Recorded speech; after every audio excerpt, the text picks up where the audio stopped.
আমর ইবনুল আসের ছেলে ওই মিশরীর মাথার মধ্যে কয়েকটা বাড়ি মেরেছে। মিশরী বলে, আমার মাল্লা কেন? তুমি খেলায় পারো না, আমারে মাল্লা কেন? কয়, আনা ইবনুল আকরামিন, আমি গভর্নরের পোলা, আমি যা বলবো এটাই হবে, আমার উপরে কথা নাই। মিশরী ওইখানে আর ঝগড়া বাঁধায় নাই, মনে দুঃখ নিয়ে মদিনায় চলে আসলেন। এসে বললেন, আমিরুল মুমিনিন, আপনি আমর ইবনুল আস রাদিয়াল্লাহু তাআলা আনহুকে মিশরের গভর্নর বানিয়ে পাঠিয়েছেন। একটা প্রতিযোগিতায় আমি চ্যাম্পিয়ন হয়েছি, ওনার ছেলে হয়েছে রানার আপ। কেন সে চ্যাম্পিয়ন হতে পারে নাই? এই কারণে আমার মাথায় লাঠি দিয়ে 3টা বাড়ি মেরেছে। বিচারটা দিছে কার দরবারে? কথা বুঝেন নাই বোধহয়? ওমরে ফারুকের দরবার। ওমরে ফারুক বললেন, তাই আগামী বছরের অমুক তারিখ আমি সব গভর্নরদেরকে ডেকে হিসাব নই, তো ওই দিন তুই থাকবি, পারবি না? মিশরে বলে, পারবো মানে অবশ্যই পারবো। ওই দিন 7 রাজ্য থেকে 7 গভর্নর হাজির, গভর্নরদের ছেলেরাও হাজির, মিশরীয় হাজির। 7 গভর্নরের কাছ থেকে 7 এলাকার খোঁজ খবর নেয়ার পরে ওমরে ফারুক বললেন, আইন আল মিসরি, মিশরী লোকটা কই, এদিকে আয়। মিশরী সামনে আসার পরে বলল, আমর ইবনুল আস, তুমি মিশরের গভর্নর, তোমার ছেলে সহ তুমি আসো। আমর ইবনুল আস এসে সামনে বসে রইলেন। এবার বললেন, ও আমর ইবনুল আসের ছেলে, তুমি নাকি ইবনুল আকরামিন গভর্নরের ছেলে, তুমি যা বলবা মিশরে নাকি তাই হবে, তোমার নাকি অনেক দাপট। নিজে একটা লাঠি এনে মিশরীর হাতে দিয়ে বলল, এবার তোর মাথায় যতটা মারছে তুই ততটা গুনে গুনে মার, আমি দেখব। আমর ইবনুল আস দেখবে, আমর ইবনুল আসের ছেলেরে তুই এখানে মার। সে বলতেছে, থাক, আপনি বলছেন এতেই যথেষ্ট, মারা লাগবে না, আমি মাফ করে দিলাম। ওমরে ফারুক বলল, খবরদার, মার, মার ওর মাথার মধ্যে। মিশরী ওমরে ফারুকের ধমক শুনে ভয়ে ভয়ে 3টা বাড়ি মারল। এই বাড়ি মারা দেখেও ওমরে ফারুকের হৃদয় ঠান্ডা হয় নাই। লজ্জায় আমর ইবনুল আস, বয়স হয়ে গিয়েছে সাহাবা, মাথা তখন টাক, মাথায় চুল নাই, লজ্জায় মাথাটা হেট হয়ে মাথাটা নিচু করে রেখেছে। এবার রাগের চোটে ওমরে ফারুক বললেন, এবার আমর ইবনুল আসের টাক মাথার মধ্যে একটা মার, মার। কেন ছেলেকে শিক্ষা দিতে পারে নাই? ইয়া আমর ইবনুল আস, মাতা জাআলতুমুন নাস আবিদা, তোমরা কখন মিশরীদেরকে নিজেদের দাস বানায় নিলা? ওয়াকাদ ওয়ালাদাতুম উম্মুহুম আহরারা, আর ওদের মায়েরা তো ওদেরকে স্বাধীন সন্তান হিসেবে প্রসব করেছে। মানুষদের উপর ক্ষমতাগিরি করার জন্য গভর্নর পাঠাই নাই। খবরদার, জনগণ তাদেরকে দেখভাল করার জন্য তোমাদেরকে পাঠানো হয়েছে, তাদের উপর কোনো অত্যাচার করার জন্য নয়। চিল্লায় বলেন ঠিক কি না? এরকম নেতা কয়টা লাগবে? কয়টা? ওই নেতার নাম কি? ওমর। হা হুয়া ইয়াতি ওমর। 22 জায়গায় বিশ্বনবী কয় একটা, ওমরে ফারুক বলে আর একটা। আল্লাহ বলে, বিশ্বনবী, আপনার পক্ষে আমি আয়াত নাজিল করতে পারলাম না, আমি ওমরের পক্ষে নাজিল করে দিলাম।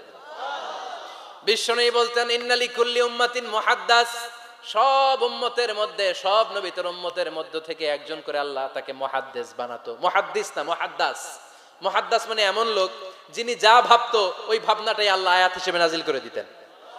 বিশ্বনবী বললেন, আমার উম্মতের মধ্যে মুহাদ্দাস হচ্ছে সাইয়েদনা ওমর।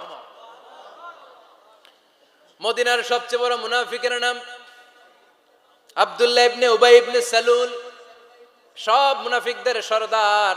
কিন্তু এই মুনাফিকের ছেলেটা হলো পাক্কা ইমানদার। এই ছেলের নাম হলো আব্দুল্লাহ। আওয়াজ করে বলেন, ছেলের নাম কি?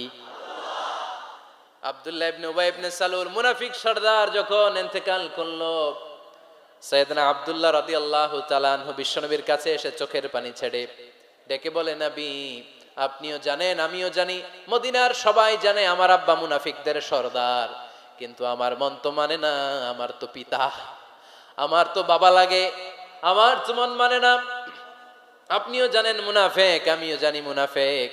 নবী, আপনার দরবারে কিছু আমি চাই না, আপনার গায়ের একটা জামা দেন, আপনার জামাটা পরিয়ে আমার বাবারে দাফন দিব। এর উসিলায় যদি আমার আব্বারে আল্লাহ মাফ করে দেয়, দয়ার নবী, মায়ের নবী জামা খুলে দিয়ে দিলেন। পড়েন সুবহানাল্লাহ। আব্দুল্লাহ রাদিয়াল্লাহু তাআলা আবার আবদার চললেন, নবী, জানি আমার বাবা মুনাফিক, কিন্তু আমার তো বাবা, আপনার দরবারে ফরিয়াদ, আপনি নিজে যে আমার বাবার জানাজার নামাজের ইমামতি করবেন। দয়ার নবী, মায়ের নবী জানাজার নামাজে যেতে চাইলেন। ওমরে ফারুক বললেন, নবী না, খবরদার, আপনি উবাই ইবনে সালুলের জানাজায় যাবেন না। বিশ্বনবী জোর করে যেতে চাইলেন। সাইয়েদনা ওমরে ফারুক বিশ্বনবীর জামা পেছন থেকে টেনে ধরলেন। আল্লাহু আকবার। টেনে ধরলেন, যাবেন না আপনি। ওমর ফারুকের হাত থেকে হ্যাচকা টান মেরে জুব্বা টান দিয়ে বিশ্বনবী জানাজায় চলে গেলেন। রব্বুল আলামিন আয়াত নাজিল করলেন, ইস্তাগফির লাহুম আও লা তাস্তাগফির লাহুম ওয়া ইন তাস্তাগফির লাহুম ৭০ মাররাতান ফালান ইয়াগফিরাল্লাহু লাহুম। নবী গো, একবার নয়, দুইবার নয়, ৭০ বারও যদি এই মুনাফিকের জন্য আপনি ক্ষমা চান, তার জন্য ক্ষমা নাই, তার জন্য আছে জাহান্নাম। ওয়ালা তাকুম, আপনি যাবেন না আলা কবরি, কখনো তাদের জানাজায় যাবেন না। এই যে একটা ভুল করে ফেলছেন, এটা এইবারই শেষ, এরপরে আর যাবেন না। সাইয়েদনা ওমর ফারুকের পক্ষে আল্লাহ তাআলা কোরআনের আয়াত নাজিল করে দিলেন, চিল্লায় পড়েন আল্লাহু আকবার। এভাবে 22টা জায়গায় ওমর ফারুক যা বলেছে, এটা নিয়ে একটা আলাদা আলোচনা হইতে হবে, আলাদা একটা আলোচনা লাগবে যে 22টা আয়াতে আল্লাহ তাআলা বিশ্বনবীর পক্ষে কোরআনের আয়াত নাজিল না করে সাইয়েদনা ওমর ফারুকের পক্ষে আয়াত নাজিল করেছেন, চিল্লায় পড়েন সুবহানাল্লাহ। ওই ওমর ফারুককে আমাদের মডেল বানানোর দরকার আছে না নাই? ওই ওমর ফারুকের জীবনী আমাদের ছেলে মেয়েদেরকে পড়ানোর দরকার আছে না নাই? আমাদের ভবিষ্যৎ প্রজন্ম এগুলো জানে না। ওরা সালমান খান দেখে বড় হয়, ওরা শাহরুখ খান দেখে বড় হয়, ওরা ঋত্বিক রোশনকে দেখে বড় হয়। ওরা মনে করে যে এরাই বড় সুপার হিরো। আমাদের যে কত বড় সুপার হিরো আছে এরা জানেই না। নতুন প্রজন্মের কর্ণকহুরে সাইয়েদনা ওমর ফারুকের ইতিহাস পৌঁছে দেওয়ার দরকার আছে না নাই? ওমর ফারুকের ইন্তেকালের ঘটনাটা বলেই আমরা মোনাজাতের দিকে যাব। শুনবেন? শুনতে চান? উনি স্বপ্নে দেখলেন একটা লাল মোরগ ওনাকে 3টা ঠোকর মেরেছে। কয়টা? উনি জুমার নামাজে, জিলহজ মাসের শেষ সপ্তাহে জুমার নামাজে বললেন যে একটা লাল মোরগ 3টা ঠোকর মেরেছে। মুগীরা ইবনে শুবা রাদিয়াল্লাহু তাআলা আনহুর দাস আবু লুলু আল মাজুসি, এই লোকটা খঞ্জর বানাতে পারতো। মুগীরা রাদিয়াল্লাহু তাআলা আনহুর দাস। মুগীরা প্রতিদিন 4 দিরহাম করে চার্জ করত, যেহেতু দাস। সে এসে বিচার দিল, আমিরুল মুমিনিন, মুগীরা আমার থেকে বেশি টাকা চায়, জুলুম করে। ওমর ফারুক বললেন, তাই? তুমি কি কাজ জানো? বলে, আমি খঞ্জর বানাতে জানি। বাড়ি কই? পারস্য। আরে তুমি খঞ্জর বানাতে জানলে তো 4 দিরহাম অনেক কম, সে তো আরো বেশি টাকা নেওয়া দরকার ছিল তোমার থেকে। আবু লুলুর এই কথা পছন্দ হয় নাই। সে কয়, ওমর তুমি সবারে দয়া দেখাও আর আমার ক্ষেত্রে কঠিন নিয়ম বানাইলা, দাঁড়াও এই নিয়ম তোমার আমি দেখাবো। এই রাগে সে বাড়িতে যে একটা খঞ্জর বানালো। কি বানালো? খঞ্জর চিনেন? ছোট্ট ছুরি। কিছুদিন আগে ওমানের সুলতান কাবুস ইন্তেকাল করেছে, জানেন আপনারা? ওনার এই কোমরের মধ্যে খঞ্জর থাকতো, ছবিতে দেখছেন? আরব শায়েখ যারা সুলতান আমির, কোমরে কি থাকে? ছোরা থাকে, খঞ্জর। সে বাসায় যে একটা খঞ্জর বানালো, যেই খঞ্জরের 2 মাথা, লাহু রাসান ওয়া মাকবাদাতুহু ফি ওয়াসাতি, আর ধরার হ্যান্ডেলটা মাঝখানে, এদিকেও ছুরি এদিকেও ছুরি, যাতে এইভাবে এইভাবে মারা যায়। সে ধার দিতে লাগলো আর বলল, ওমর দাঁড়াও তোমারে আমি দেখাবো। ওমর ফারুক মসজিদে নববীর ইমাম, ফজরের নামাজের সময় এ আবু লুলু আল মাজুসি বুরনুস পরে, চাদর পরে, লুকিয়ে লুকিয়ে, সে অগ্নি উপাসক, মুমিন নয়। ওমর ফারুককে অ্যাটাক করার জন্য গেলেন মসজিদে নববীতে। ওয়াকানু ইউসাল্লুনা বিগালাস, তখন ওনারা অন্ধকারে নামাজ পড়তো। নামাজের সময় যখন হলো, লুকিয়ে লুকিয়ে প্রথম কাতারে ওমর ফারুকের পিছনে মুয়াজ্জিনের পাশেই দাঁড়ালো, হাতে খঞ্জর। একামত হলো, ওমর ফারুক সালাত শুরু করলেন, ফজরের সালাত, আল্লাহু আকবার। নামাজ শুরু করলেন, সূরা ফাতিহা বললেন। আরেকটা সূরা যখন পড়তে যাবেন, ইন দ্য মিন টাইম আবু লুলু এই খঞ্জর নিয়ে ওমর ফারুকের বুকের মধ্যে 3টা স্টেবিং করলেন। একটা মারলেন নাভির নিচে, মারার সাথে সাথে পাকস্থলী কেটে গেল। আরেকটা মারলেন পাজরে, পাজর ছিঁড়ে গেল। 3টা মারার পরে ওমর ফারুক বললেন, কাতালানি আল কালব, এক কুকুর আমাকে মেরে ফেলেছে। পেছন থেকে এক সাহাবীকে টান মেরে সামনের দিকে নিয়ে গেলেন, তুমি নামাজের ইমামতি করাও। আর ওমর ফারুককে বাকিরা ধরাধরি করে পেছনে নিতে আরম্ভ করলেন। আর এই আত্মাই আক্রমণ যে করেছে, সে কাতারের মাঝখান দিয়ে যেতে আরম্ভ করলো আর 2 দিকে ছুরি মারতে আরম্ভ করলো। 13 জন সাহাবীর গায়ে ছুরি মেরেছে, 7 জন সাহাবা স্পট ডেথ, জায়গায় মৃত্যু।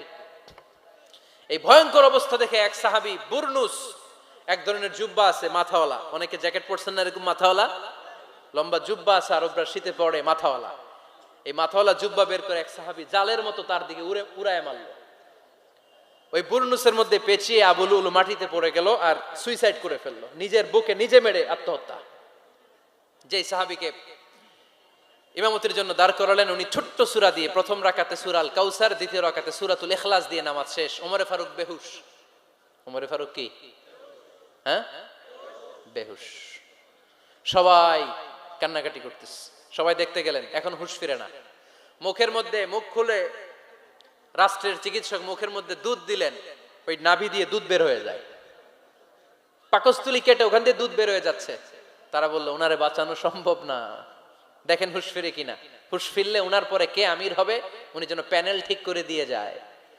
সবাই তাকিয়েছে ওমরে ফারুকের চোখের দিকে। আল্লাহর মেহেরবানিতে ঘন্টা খানিক পরে উনি চোখ খুললেন। চোখ খোলার পরেই বলেন নাই ও মা আমি মরে যাই। চোখ খোলার পরে উনি বলেন নাই কে মারলো আমারে। চোখ খোলার পরে উনি বলেন নাই আমার পরে নেতা কে হবে। চোখ খোলার পরে সর্বপ্রথম কথাটি ছিল আসল্লান নাস, আমার নেতৃত্বে যে ফজরের নামাজটা শুরু হয়েছিল এটাকে ঠিকমতো তোরা পড়েছিলি? আমার নেতৃত্বে যে ফজরের জামাত শুরু হয়েছিল সেটা ঠিকঠাক মতো সমাপ্ত হয়েছিল কিনা আগে বল। আসল্লান নাস, নামাজটা হয়েছে কিনা বল। সুবহানাল্লাহ কইতে পারলেন না? This is Omar, hour super hero. নেতা অনেকগুলো লাগে না, এরকম নেতা একটাই যথেষ্ট যে গোটা বিশ্বকে কাঁপায় দিতে পারে। চিল্লায় বলো ঠিক কিনা? আমরা চাই আমাদের ছেলেগুলো ওমরে ফারুকের মতো বড় হোক। আমরা চাই আমাদের ছেলে মেয়েগুলো খাব্বাব, খুবাইব, সাইয়েদনা আলী, উসমান, আবু বকর রাদিয়াল্লাহু তাআলা আনহুর অনুসরণে বড় হোক। ঠিক কিনা? আমরা একটা ওমর চাই যিনি আমাদেরকে সালাতের শিক্ষা দিয়ে গিয়েছেন, ইন্তেকালের আগে বলেছেন সাল্লান নাস। এজন্য আমরা যেন নামাজ কখনো নষ্ট না করি। আল্লাহর জমিনে দিন বাস্তবায়নে আসাদ্দুহুম ফি আমরিল্লাহি ওমর। ওমর রাদিয়াল্লাহু তাআলা আনহুর মতো এত কঠোর কেউ ছিলেন না। তাই দিন বাস্তবায়নে আমরা যেন কাউরে ছাড় না দেই। সবার আগে আল্লাহর দিন, সবার আগে আল্লাহর কোরআন, সবার আগে আমার ইসলাম। ঠিক কিনা? চাইলেই কেউ এদেশ থেকে ইসলামরে মিটাই দিতে পারবে না। যে দেশে আল্লাহু আকবার ধ্বনির সাথে সাথে সূর্য উঠে যায়, আল্লাহু আকবার ধ্বনির সাথে সাথে সূর্য ডুবে যায়, সে দেশে আর কিছু থাকবে না থাক আমার ইসলাম থাকবেই, আর কিছু থাকবে না থাক আমার কোরআন থাকবেই। সে ইসলামের সাথে থাকতে রাজি আছেন তো? কোরআনের সাথে থাকতে রাজি আছেন তো? পড়েন। স্বপ্নে দেখলেন কোন সাহাবীর জুব্বা নাবি, কোন সাহাবীর হাঁটু, কারোটা টাকনু, কিন্তু ওমরে ফারুকের জুব্বা এত লম্বা, ইয়াজুরু সাওবাহু, তিনি তার জুব্বা টেনে হিচড়ে যাচ্ছেন। বিশ্বনবী বললেন এটা দ্বারা আমি দিন, আমি তাকওয়া, দিনদারি, তাকওয়া এটার ব্যাখ্যা করেছি। তার মানে ওমরে ফারুকের তাকওয়ার সামনে সব তাকওয়া পানি হয়ে যাবে। কোন সুবহানাল্লাহ। আল্লাহ তাআলা সাইয়েদনা ওমরে ফারুককে দ্বীনের জ্ঞান দিয়েছেন, তাকওয়া দিয়েছেন।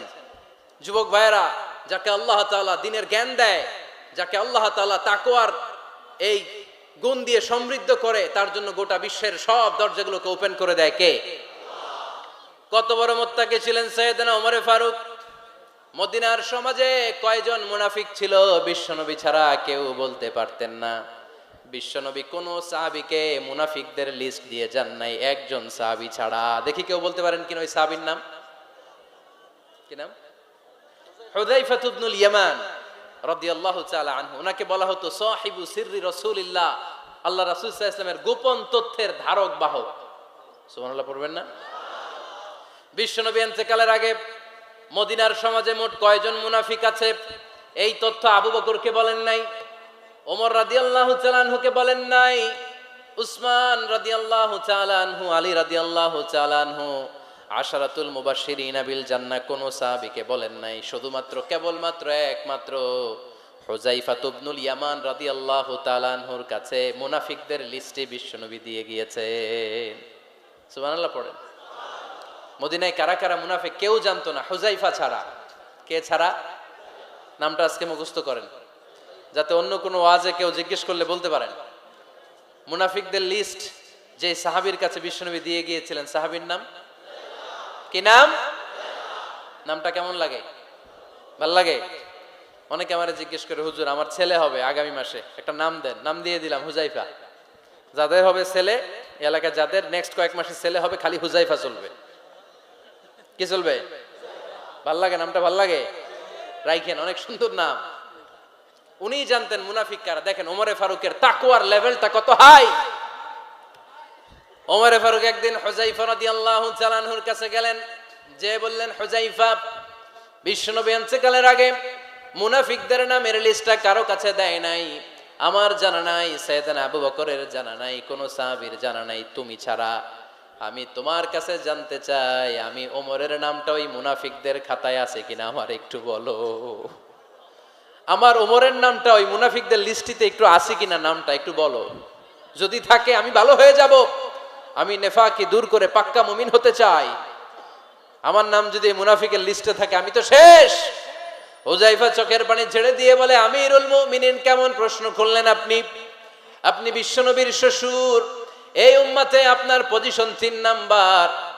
আপনারে মুনাফিকরা ভয় পায়, শয়তান আপনারে ভয় পায়। আপনি জান্নাতে সব বয়স্ক লোকদেরকে নিয়ে জান্নাতের মধ্যে আগে আগে ঢুকবেন, কেমন করে মুনাফিকদের কাতারে আপনার নাম থাকতে পারে ওমর? সুবহানাল্লাহ পড়ে। কি বিনয়ী, কি তাকওয়া।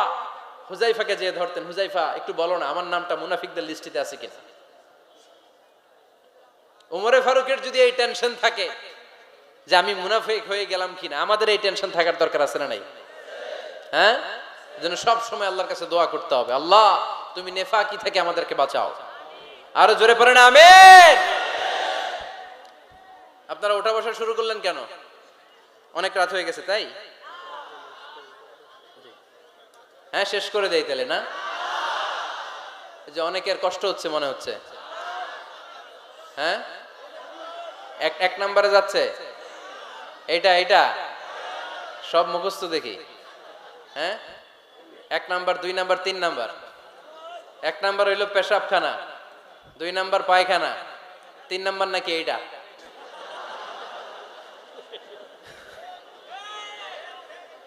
আছে না নাই? না। সিগারেট কোন মুসলমান খেতে পারে? সিগারেট হয় টোবাকো প্ল্যান্টস থেকে, তামাক পাতা। ফরিদপুরে চাষ হয় নাকি? হয়। কোন থানায় হয় বেশি? হ্যাঁ, তামাক ক্ষেত যারা দেখছেন কোন বেড়া লাগানো লাগে? কারণ ছাগলেও মুখ দেয় না। তো যেটা ছাগলে খায় না এটা কোনো মুমিন বান্দা খাইতে পারে? তো খান কেন এগুলো, পচা জিনিস? হ্যাঁ, এই পৃথিবীতে বিড়ি আর সিগারেটই একমাত্র খানা যেটা টয়লেটে ঢুকে খাওয়া যায়, তাই না? পৃথিবীতে সিগারেট আর বিড়ি একমাত্র খাবার। রাগ করবেন না যারা খান, রাগ করেন না আবার। একটু কমন সেন্সটা কাজে লাগানোর জন্য, চিন্তার জন্য বলতেছি। এটাই পৃথিবীর একমাত্র খাবার যেই খাবারের গায়ে এই খাবারের বদনাম লেখা থাকে, স্মোকিং কজেস ক্যান্সার।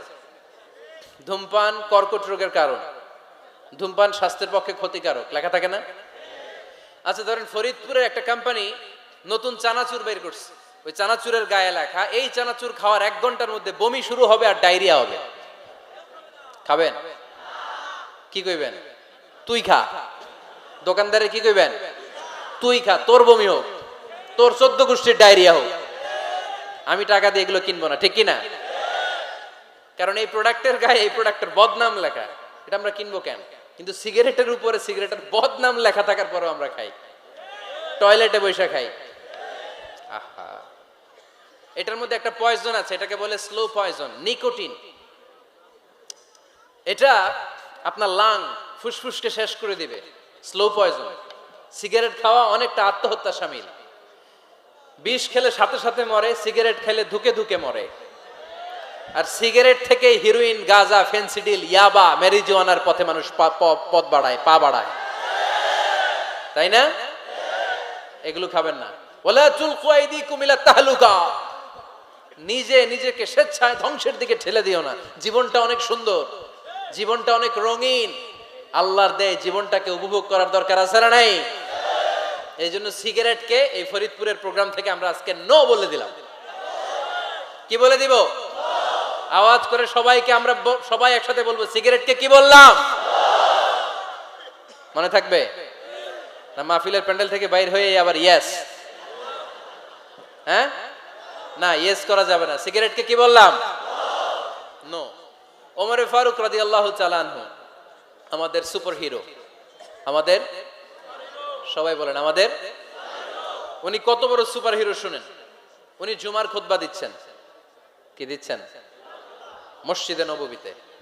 খুতবার মাঝখানে হঠাৎ বললেন, ইয়া সারিয়াতাল জাবাল, ইয়া সারিয়াত ইবনে জানিমিল জাবাল, এই কথা বলেই আবার খুতবা দিতে শুরু করলেন। ওনার এই ইয়া সারিয়াত ইবনে জানিমিল জাবালের সাথে আগের কথারও কোনো মিল নাই, পরের কথারও কোনো মিল নাই। জুমার নামাজের পর মুসল্লি সাহাবারা ধরলেন, বললেন ইয়া আমিরাল মুমিনিন। খুতবার মাঝখানে হঠাৎ করে ইয়া সারিয়াত ইবনে জালিমিল জাবাল বলে আপনি চিৎকার করলেন কেন? আপনার এই বাক্যের সাথে আপনার খুতবার আগের বাক্যের কোনো মিল নাই, আপনার খুতবার পরের বাক্যেরও কোনো মিল নাই। এই কথা আপনি কারে বললেন, কারে উদ্দেশ্য করে বললেন? এই কথার তাৎপর্য কি আমাদেরকে বুঝিয়ে বলেন।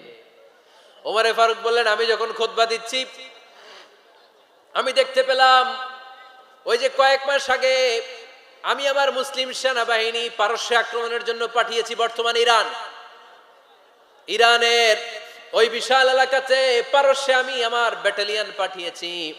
আমি হঠাৎ করে দেখতে পেলাম আমার মুসলিম বাহিনীর সেনাপতি যুদ্ধের এক পর্যায়ে তার ডানে আছে উপত্যকা, বায়ে আছে পাহাড়, সে পাহাড়ি রাস্তা ছেড়ে দিয়ে উপত্যকার দিকে যেতে শুরু করেছে। আমি দেখতে পেলাম আমার মুসলিম বাহিনী যদি উপত্যকার দিকে ছুটে বেড়ায়, কাফির মুশরিকরা আমার মুসলিম বাহিনীকে কচুকাটা করে ফেলবে। তাই আমি এখান থেকে তাদেরকে কমান্ড দিয়ে বলেছি, ইয়া সারিয়াতাল জাবাল, উপত্যকার দিকে নয় পাহাড়ের দিকে যাও, তাহলেই তোমাদের বিজয় নিশ্চিত হয়ে যাবে। উপত্যকার দিকে যেও না, ইলাল জাবাল, ইলা সারিয়াতিল জাবাল, পাহাড়ের দিকে ছোট। সাহাবারা অবাক, ঘটনা কি? উনি বসে আছেন মদিনায় মসজিদে নববীর মিম্বারে দাঁড়িয়ে, উনি যদি ইয়া সারিয়াতাল জাবাল বলে, এটা কি ইরানে যাবে নাকি? ও মিয়া, তখনকার সময়ে বর্তমানের মতো মোবাইল ছিল নাকি? ইন্টারনেট ছিল নাকি? কিছু ছিল? খালি মুখে আমি যদি বলি ইয়া সারিয়াতাল জাবাল, এটা ইরানে যাবে, ইন্ডিয়ায় যাবে, ঢাকায় তো যাবে না, ফরিদপুর শহরেই তো বসবে না, ঠিক কিনা? কিন্তু এটা আমিরুল মুমিনিন বিশ্বাসী সাহাবারা বিশ্বাস করে নিল। কিছু মুনাফিক ছিল, এরা কয় না ঝামেলাস, এটা তো সম্ভব না। এক কাজ করি, এই সেনাপতি যখন বিজয়ী বেশে মদিনায় ফিরে আসবে আর আমরা ধরবো। এরা দিন গুনতে লাগলো, এই সেনাপতি মুসলিম বাহিনী নিয়ে পারস্য জয় করে কবে ফিরে আসবে। এই মুনাফিকের দলগুলো কখনো সেনাবাহিনীকে অভ্যর্থনা জানাতে যেত না, কিন্তু এইবার সবার আগে মদিনার উপকণ্ঠে যে সেনাপতিদেরকে অভ্যর্থনা জানানোর জন্য ফুল নিয়ে রেডি, ফুল নিয়ে দাঁড়ায়। সেনাপতি ঢুকার সাথে সাথে ধরছে, এই সেনাপতি কোত্থেকে আসছে? কয় পারস্য জয় করে আসছি। কয় এমন এমন দিন, জুমার দিন দুপুর বেলা যুদ্ধের মাঝখানে আমিরুল মুমিনিনের কণ্ঠের কোন কথাবার্তা শুনছো নাকি? সেনাপতি অবাক, কয় তোমরা জানলা কেমনে? শুনছি তো। সুবহানাল্লাহ পড়বেন না? আমরা যুদ্ধে একটা ভয়ঙ্কর অবস্থার মধ্যে ছিলাম, পেছন থেকে শত্রুরা আমাদেরকে আক্রমণ করতে শুরু করে দিল। ডানে যাব না বায়ে যাব, সামনে যাব নাকি পেছনে যাব, রাস্তা খুঁজে পাচ্ছি না।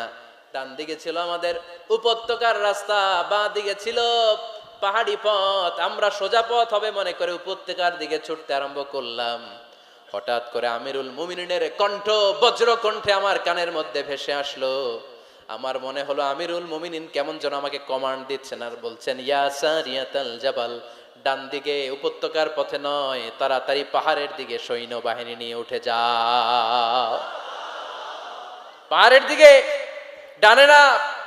This is wrong track and this is the right track. ওই দিন যদি ওমরে ফারুকের ওই গাইডলাইন, আমিরুল মুমিনিনের কমান্ড যদি আমি না শুনতাম, আজকে বিজয়ের বেশে ফিরতেও পারতাম না, আমাদের চেহারাও তোমরা দেখতে পেতে না। ওমরে ফারুকের ওই কমান্ড, ওই গাইডলাইন অদৃশ্য থেকে শোনার কারণে এই পারস্যের মধ্যে আমাদেরকে সেই যুদ্ধে বিজয় দান করেছে কে? দিস ইজ ওমরে ফারুক, দিস ইজ ওমরে ফারুক। বিশ্বনবী বলছেন, ওমর মা লাকিয়াকা শাইতানু সালিকান ফাজ্জান ইল্লা সালাকা ফাজ্জান গায়রা ফাজ্জিক। ওমর, শয়তান ইবলিস যদি তোমার কোনো রাস্তা দিয়ে হাঁটতে দেখে, শয়তান ওই রাস্তা রেখে দিয়ে অন্য রাস্তা দিয়ে হাঁটে। সুবহানাল্লাহ বাড়িতে যায় বললেন। কে বলতেছে? বিশ্বনবী। কার ব্যাপারে? ওমরে ফারুকের ব্যাপারে। শয়তান যদি দেখে যে ওমরে ফারুক এই রাস্তা দিয়ে হাঁটতেছে, শয়তান ওই রাস্তা রেখে দিয়ে অন্য রাস্তা দিয়ে হাঁটে। সুবহানাল্লাহ পড়েন। রাত্রিবেলা আমরা আমাদের বাচ্চা ছেলে মেয়েদেরকে যখন খাওয়াই, বাচ্চারা খেতে চায় না, এরকম হয় আপনাদের ফরিদপুর এলাকায়? হ্যাঁ, এই এলাকায় হয় নাকি? খেতে চায় না বাচ্চারা, এই চকলেট দেখায়া, এই মিনা কার্টুন দেখায়া, এইটা সেইটা এগুলো সেগুলো বলে, গল্প টল্প বলে ভুলায়া খাওয়ানো লাগে, তাই না? তারপরও খায় না। আমারও ছোট মেয়ে আছে, খেতে চায় না, এইটা সেইটা এমনি সেমনে খাওয়ানো লাগে। তো শেষে না পেরে মা বাবা বলতে বাধ্য হয়, ওই যে ভূত আসতেছে, ভূত, তাড়াতাড়ি তাড়াতাড়ি খাও, নাহলে যে ভূত ধরবে তোমারে। ওই যে বাঘ আসতেছে, বাঘ, তাড়াতাড়ি খাইলে নাহলে বাঘে কামড়াবে। বলি না আমরা? আপনারা কি বলেন? ভূত। আর কি বলেন? হ্যাঁ হ্যাঁ, আচ্ছা, এক এক জায়গায় এক একটা আমরা বলি, ভূত আসবে, বাঘ খাবে, ভাল্লুক খাবে, তাড়াতাড়ি খাও।